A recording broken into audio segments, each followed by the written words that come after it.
स्वागत है आपका बी न्यूज नेशन में। मैं हूं आबिद हुसैन शेख। आईपीएस आनंद कुमार ने संभाला बीजापुर एसपी का चार्ज। 2012 बैच के आईपीएस अधिकारी HD Anand Kumar internal security division Bengaluru में अपनी सेवा देकर बीजापुर जिला एसपी के रूप में कल अपना चार्ज संभाला। एसपी अनुपम अग्रवाल को इनकी जगह तबादला करते हुए सरकार ने आदेश जारी किया था। एडिशनल एसपी राम अरसदी ने नए एसपी को फूलों का गुलदस्ता देकर स्वागत किया है।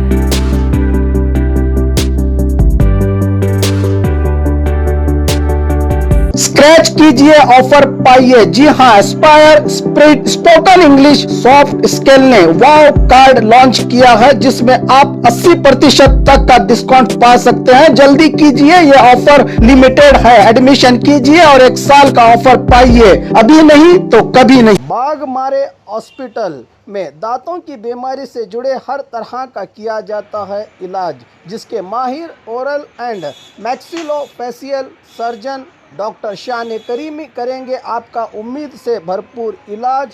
तो आज ही विजिट कीजिए बाघमारे मल्टी स्पेशलिटी हॉस्पिटल, सकाफरोजा सरकारी उर्दू स्कूल नंबर 4 के पास। और खबरों के लिए देखते रहिए बी न्यूज नेशन।